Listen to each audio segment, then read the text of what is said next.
Hello guys, welcome back.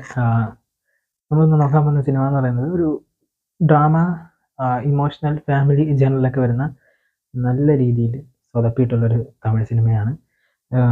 Cinema എന്ന് പറയുന്നത് ഇതാണ്, നമുക്ക് വീരായി മക്കൾ.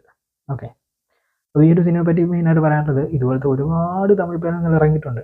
അതുകൊണ്ട് തന്നെ ഇത് എടുത്തു പറയേണ്ട ഒരു കാര്യമൊന്നുമില്ല. ഈ പ്ലോട്ടിൽ എനിക്ക് തോന്നുന്നുണ്ട് തമിഴിൽ മാത്രമല്ല മലയാളത്തിലും ഒരുപാട് സിനിമകൾ ഇറങ്ങിയിട്ടുണ്ട്. ഇതൊരു തമിഴ് കാര്യസ്ഥനാണെന്നൊക്കെ വേണമെങ്കിൽ പറയാം. കാര്യസ്ഥൻ എന്ന് പറയാൻ പറ്റില്ല, വേണമെങ്കിൽ പറയാം. സോ ഒരു വീരായി കുടുംബത്തിനെ ബേസ് ചെയ്തിട്ടുള്ള കഥയാണ് ഇതിൻ്റെ മെയിൻ പ്ലോട്ട് എന്ന് പറയുന്നത്. സോ കുടുംബത്തിലുണ്ടാകുന്ന പ്രശ്നങ്ങൾ, പിണക്കങ്ങൾ, സോ അവർ ഒത്തുതീർക്കാൻ നോക്കുന്നതൊക്കെയാണ് മെയിനായിട്ട് പറയാനുള്ളൊരു കാര്യം. ഒട്ടും ടൈം വേസ്റ്റ് ചെയ്യാൻ ഇല്ലാത്തവരാണെന്നുണ്ടെങ്കിൽ ഉറപ്പായിട്ട് ഈ ഒരു സിനിമ കാണാൻ പാടില്ല. സോ കണ്ടവരാണെങ്കിൽ നിങ്ങളുടെ ഒപ്പീനിയൻ ഉറപ്പായിട്ട് കമൻറ്റിൽ ലീവ് ചെയ്യുക. വീരായി മക്കൾ.